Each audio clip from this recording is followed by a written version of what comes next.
Assalamualaikum warahmatullahi wabarakatuh. Pemirsa, informasi mengenai Kabupaten Kota Waringin Timur dan sekitarnya telah kami rangkum untuk Anda dalam Jurnal Kotim.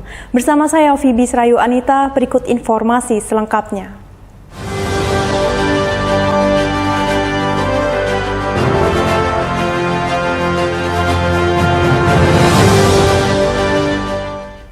Mendekati perayaan malam pergantian tahun, ada salah satu bahan makanan yang selalu ramai dibeli warga, yaitu jagung manis. Seperti di Sampit, Kabupaten Kota Waringin Timur, pada Jumat 30 Desember, penjualan jagung manis laris di serbu warga. Menjadikan jagung manis sebagai cemilan dalam merayakan malam pergantian tahun, seolah sudah menjadi kebiasaan bagi sebagian besar warga Sampit. Hal itu tentunya berdampak positif terhadap penjualan jagung manis. Seperti yang dirasakan oleh Dewi, pedagang jagung yang mulai membuka lapak dagangannya di Jalan Insinyur Haji Juanda Sampit. Ia selalu rutin menjual jagung manis setiap menjelang pergantian tahun. Jagung dijual dengan harga bervariasi, tergantung ukuran jagung manis. Jagung ukuran kecil dijual dengan harga Rp25.000 per ikat isi 10 jagung. Sementara ukuran sedang dijual Rp30.000 per ikat dan ukuran besar Rp40.000 per ikat. Jagung didatangkan dari kebun milik orang tuanya yang terletak di Jalan HM Arsat kilometer 17 Sampit. Berjualan sejak pagi hingga sore hari, setidaknya pada hari tersebut telah ada sekitar 8.000 jagung manis yang terjual. Iya, ini rutin setiap tahun kami jual jagung di sini. Kalau jagungnya didatangkan dari mana? Dari Pal 17 jagungnya. Ini kebun sendiri atau gimana? Iya, punya mama. Jadi nanam punya orang tua. Untuk hari ini bawa berapa banyak jagung? Alhamdulillah 2 pickup hari ini habis. Harganya variasi, ada yang 25, ada yang 30, ada juga yang 40.000. Itu ukuran yang besar kalau 40.000. Alhamdulillah untuk tahun ini lebih bagus dari tahun kemarin. Tahun kemarin kenapa? Tahun kemarin banyak juga, cuma tidak sebanyak yang tahun ini pembelinya. Warga yang saat itu membeli jagung memang sengaja mempersiapkan untuk cemilan perayaan malam pergantian tahun bersama keluarga, teman maupun kerabat. Jagung manis disebut umumnya dimasak dengan dibakar atau dipanggang maupun direbus. Dalam rangka menyambut tahun baru. Nah, jadi siapa yang hendak kemari bakar-bakar jagung, terserah aja mau diisi dengan apa, yang penting positifnya. Kita menyambut tahun 2023. Nuka 10 aja cukup, Pak. 10. Kelebihan juga kesan di rumah. Rencananya dimakan dengan keluarga kan? Dimakan untuk keluarga aja. Berarti merayakan tahun baru di rumah aja kan? Di rumah aja. Iya, nggak sampai lihatkan tahun baru. Tahun baru. Selain jagung, apalagi nanti yang mungkin beli sosis, bakar-bakaran ya di muka rumah. tadi berapa banyak jagung yang dibeli? 20 sering bakar-bakar jagung bersama keluarga. Berarti tahun ini malam tahun baru merayakan sama keluarga aja ya? Sama keluarga aja, santai aja. Dewi berharap penjualan jagung manisnya kali ini bisa jauh lebih manis dari tahun-tahun lalu. Mengingat saat ini pandemi COVID-19 sudah melandai dan pemerintah mengizinkan perayaan malam pergantian tahun tanpa pembatasan kegiatan masyarakat. Masud Badarudin, Hayat TV. Sepanjang tahun 2022, terdapat 369 kasus tindak pidana yang ditangani oleh Kepolisian Resor Kota Waringin Timur. Jumlah tersebut mengalami peningkatan 34 kasus dibanding dengan jumlah tindak pidana yang terjadi pada tahun 2021 lalu. Peningkatan jumlah tindak pidana yang terjadi sepanjang tahun 2022 dibanding tahun 2021 tersebut diungkapkan Kepala Bagian Operasi Polres Kota Waringin Timur Kompol Samsul Bahri dalam rapat evaluasi akhir tahun pada Kamis 29 Desember sore kemarin.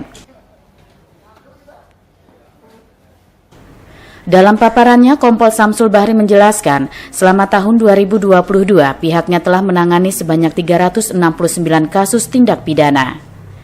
Jumlah tersebut mengalami peningkatan 34 kasus dibanding tahun 2021 yang saat itu berjumlah 335 kasus tindak pidana. Dari total 369 kasus tindak pidana yang terjadi selama tahun 2022, terdapat 331 kasus diantaranya yang berhasil diselesaikan. Berdasarkan data tersebut, maka terdapat sebanyak 38 kasus tindak pidana yang belum terselesaikan. Hal itu tentunya menjadi pekerjaan rumah bagi jajaran Polres Kota Waringin Timur ke depan. Yang pertama, jumlah tindak pidana. Tahun 2021 kita 335 tindak pidana yang terjadi. Dan pada tahun 2022 ada peningkatan 369. Jadi ada peningkatan 34 tindak pidana yang terjadi di wilayah Kotim. Kemudian jumlah penyelesaian tindak pidana tahun 2021 sebesar 328 perkara. Tahun 2002 ada penambahan penyelesaiannya menjadi 331. Kemudian untuk persentase penyelesaian atau crime clearance pada tahun 2021 itu sekitar 97,91%, dan pada tahun 2022 ada penurunan sebesar 89,70%. Dalam penanganan kasus tindak pidana yang terjadi selama tahun 2022, kasus narkoba menjadi yang paling menonjol dan mengalami banyak peningkatan. Pada tahun 2021, kasus narkoba yang ditangani jajaran Polres Kota Waringin Timur berjumlah 121 kasus, sementara di tahun 2022, jumlahnya meningkat menjadi 148 kasus dengan 7 kasus diantaranya belum terselesaikan. Masud Badarudin, Hayat TV.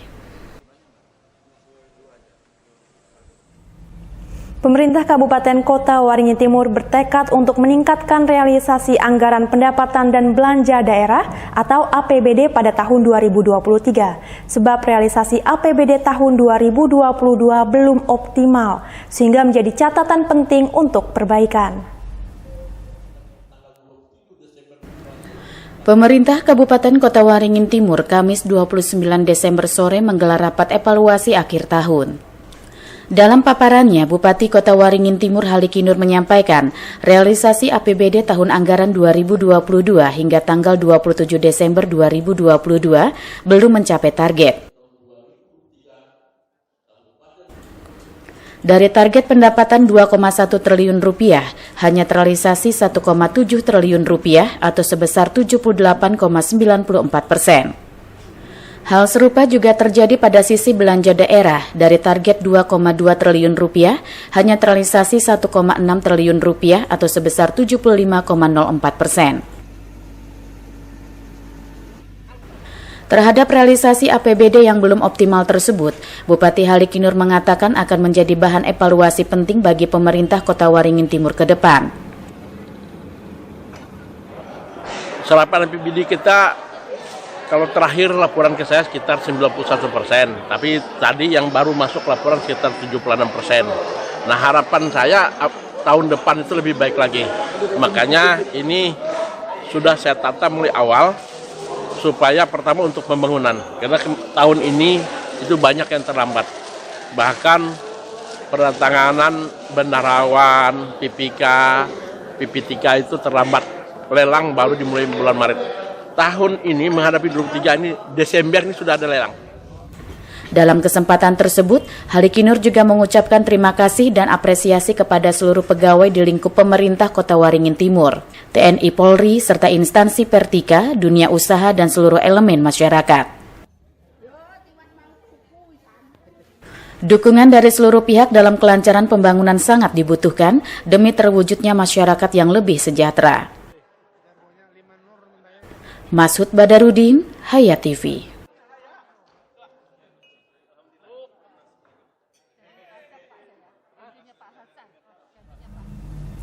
Berbagai cara dilakukan aparat kepolisian dalam menyerap aspirasi masyarakat, termasuk dengan melakukan pertemuan non-formal melalui program Jumat Curhat. Program tersebut disambut positif warga karena mereka dapat menceritakan permasalahan yang terjadi di masyarakat dengan lebih santai.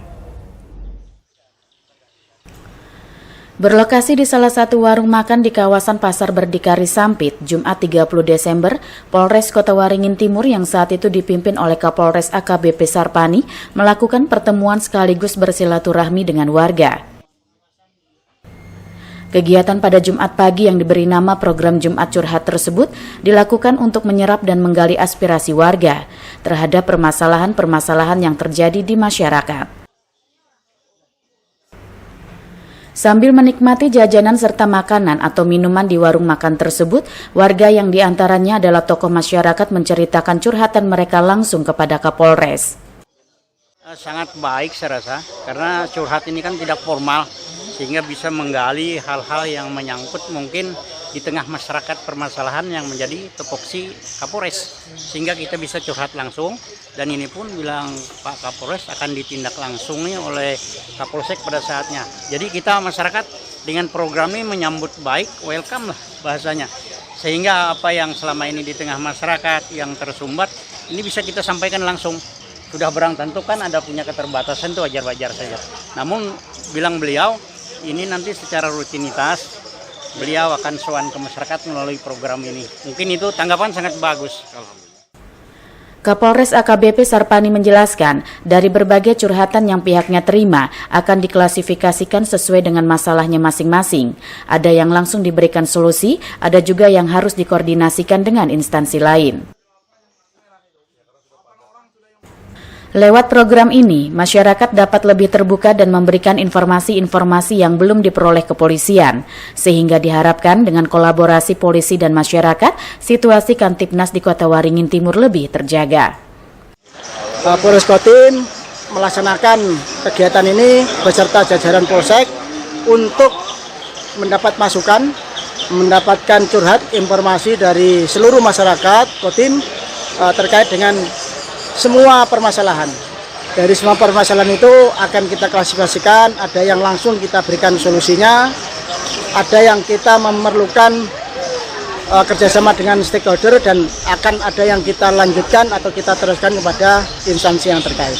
Harapannya yang pertama tentu sebagai tindak lanjut dari perintah pimpinan dan secara lokal di Kabupaten Kotim, ini adalah sebagai wadah interaksi silaturahmi antara Polres dengan masyarakat, di mana antara masyarakat dan Polres apabila sudah ada interaksi maka akan ada keterbukaan informasi, hal-hal atau informasi yang selama ini belum disampaikan atau belum diterima, belum diketahui oleh pihak Polres dan jajaran, masyarakat akan memberikan sepenuhnya. Hal ini juga terkait dengan kolaborasi antara Polri dengan masyarakat untuk mengamankan situasi Kamtibnas di wilayah Kotim. Program Jumat Curhat juga dilaksanakan di seluruh polsek di wilayah hukum Polres Kota Waringin Timur. Program yang dilaksanakan setiap hari Jumat ini akan terus berlanjut dengan lokasi berbeda-beda sesuai dengan hasil evaluasi dan keinginan masyarakat. Mashud Badarudin, Hayat TV. Organisasi Masyarakat Barisan Pertahanan Masyarakat Adat Dayak atau Batamat Kabupaten Kota Waringin Timur siap untuk turut mengamankan perayaan Tahun Baru 2023 hingga HUT Kotim di kawasan Terowongan Nur Mentaya. Menurut Kepala Batamat Kotim Fitriansah saat memimpin rapat koordinasi bersama jajaran Ketua Koordinator Batamat Kecamatan Sekabupaten Kota Waringin Timur, mengatakan partisipasi dari ormas yang dipimpinnya tersebut sebagai bentuk guna memberikan rasa aman bagi masyarakat yang merayakan Tahun Baru di kawasan Terowongan Nur Mentaya Sampit, Jumat 30 Desember 2022. Fitriansah mengatakan, ratusan personilnya siap melakukan sosialisasi kebersihan dan keamanan di ikon baru kebanggaan warga Kota Waringin Timur tersebut. Para anggotanya akan berpatroli mensosialisasikan kepada masyarakat, seraya akan mengatur perparkiran baik mobil dan motor agar tidak semrawut. Untuk itu tegas Fitriansah siap untuk turut mengamankan perayaan Tahun Baru 2023 hingga HUT Kotim di kawasan Terowongan Nur Mentaya. Kesiapan ini pula telah disampaikan secara langsung kepada Bupati Halikinur. Pertama membahas masalah teknis untuk penanganan keamanan di wilayah terowongan masalah ketertiban parkir, ketertiban pedagang, kebersihan dan lain-lain, dan menyangkut ke SOP Betamat juga untuk membantu pihak pemerintah daerah untuk pengamanan malam tahun baru dan pengamanan HUT Kabupaten Kota Waringin Timur di malam tanggal 7 nanti. Itu yang saya sampaikan sekilas. Sementara itu, menurut Wakil Ketua Batamat Kota Waringin Timur Abednego, menyatakan akan mengerahkan ratusan personil sesuai kebutuhan di lapangan pada perayaan Tahun Baru 2023 hingga dilanjutkan bagi pengamanan dari perayaan HUT Kotim pada 7 Januari 2023 mendatang. Untuk sementara sebelum tanggal 7 kita mengerahkan semampunya, artinya karena saat ini kita belum menerima surat sebelumnya. Tapi saat ini baru hari ini kita menerima surat penunjukan persetujuan dari Bupati Kota Waringin Timur yang menunjuk Batamat Kabupaten Kota Waringin Timur untuk mengelola pengawasan baik parkir, pedagang, kaki lima dan lain-lain dengan beberapa poin yang ditentukan di dalam surat ini. Terpenting pula tandas Abednego, partisipasi masyarakat atau pengunjung pada perayaan Tahun Baru sekaligus HUT Kotim 7 Januari mendatang sangat diharapkan, sehingga tercipta situasi Kamtipnas yang semakin kondusif. Batamat satu komando. Batamat satu komando. Batamat satu komando.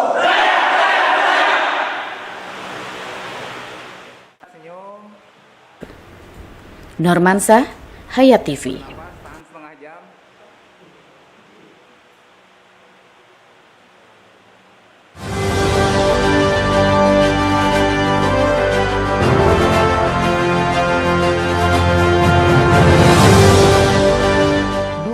TV di rumah Inyong cuma jadi pajangan. Lah kepriben punya TV gambar nggak bisa ditonton. Bruwet sampai ganti TV, ganti kabel, ganti antena, pindah tempat. Tetap baik, bruwet. Maring sekarang sejak Inyong pakai TV digital, di rumah Inyong jadi rame terus. Gambar TV nggak semutan, suara jernih, celing. Pasangnya gampang, nggak pakai ribet. Ayo pakai TV digital aja, kelalen pasti celing.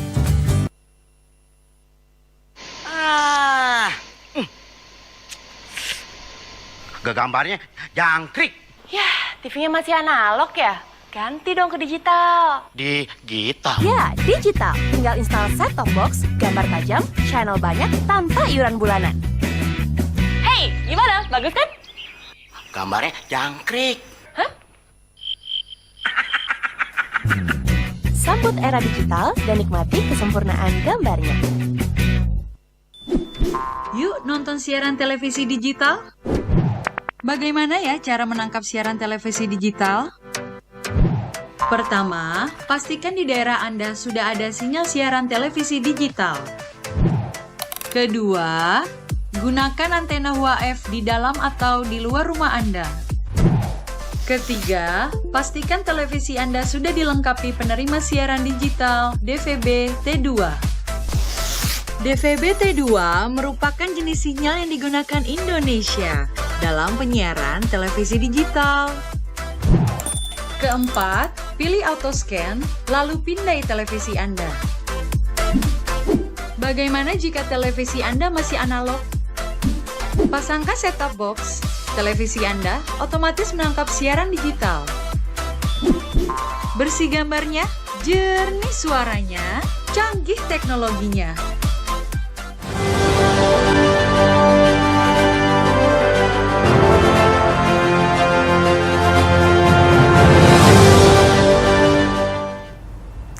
Tim evakuasi KM Satya Kencana 3 yang terguling di Pelabuhan Panglima Utar Kumai terus melakukan upaya pengapungan kapal. Sejauh ini petugas evakuasi telah berhasil mengosongkan badan kapal dari muatan berupa 9 unit truk dan 2 minibus. Tim evakuasi KM Satya Kencana 3 telah berhasil mengangkat 9 unit truk fuso dan 2 unit minibus dari dasar laut ke daratan. Bangkai truk fuso dan 2 unit minibus ini dievakuasi ke penampungan yang telah disiapkan PT DLU. Sejak karamnya kapal KM Satya Kencana III di Pelabuhan Panglima Utar Kumai, Kabupaten Kota Waringin Barat, Kalimantan Tengah, hingga hari ini 30 Desember 2022 masih terus dilakukan pengapungan. Segala upaya dilakukan oleh pekerja PT 3G Diving. Sejak tanggal 29 Desember 2022 hingga hari ini, tim evakuasi melakukan proses pengapungan, pemasangan dan menambah, serta mengisi angin pengapung di sisi kanan kapal, kemudian penambahan tali tros kapal untuk penahan, dan mobilisasi bangkai unit truk dari pelabuhan ke penumpukan.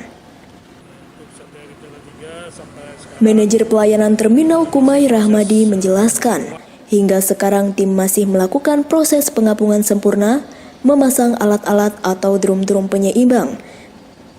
Beberapa minggu yang lalu, tim penyelamat sempat mengapungkan KM Satya Kencana III, namun karena kuatnya arus air pasang, akhirnya kapal rebah kembali. Posisi KM Satya Kencana III saat ini mulai tegak kembali, dan tidak lama lagi kapal mengapung sempurna karena kapal sudah kosong dan bangkai truk Fuso beserta 2 unit minibus telah diangkat dan dievakuasi ke penampungan. Meski adanya proses pengapungan di Pelabuhan Panglima Utar Kumai, aktivitas mereka tidak mengganggu kelancaran angkutan laut dalam penyelenggaraan Natal tahun 2022 dan Tahun Baru 2023.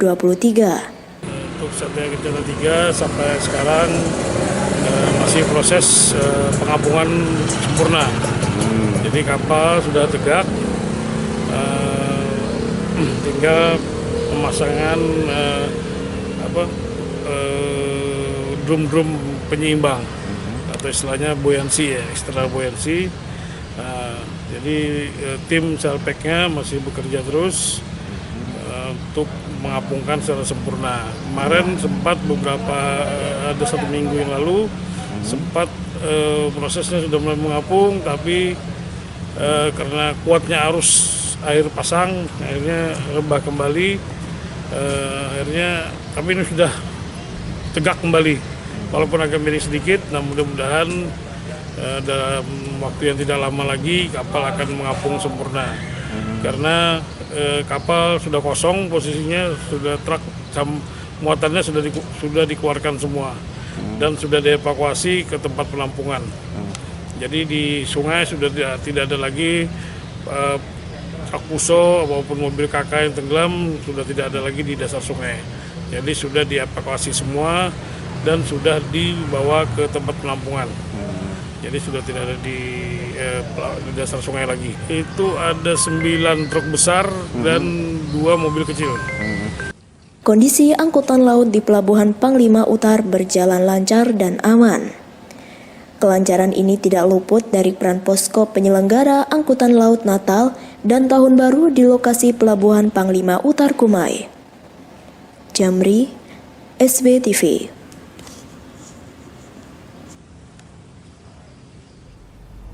Demikian pemirsa informasi tadi sekaligus menutup jumpa kita pada kali ini. Saya Fibis Rayuanita mewakili jajaran yang bertugas mohon undur diri dari hadapan Anda. Terima kasih dan sampai jumpa. Wassalamualaikum warahmatullahi wabarakatuh.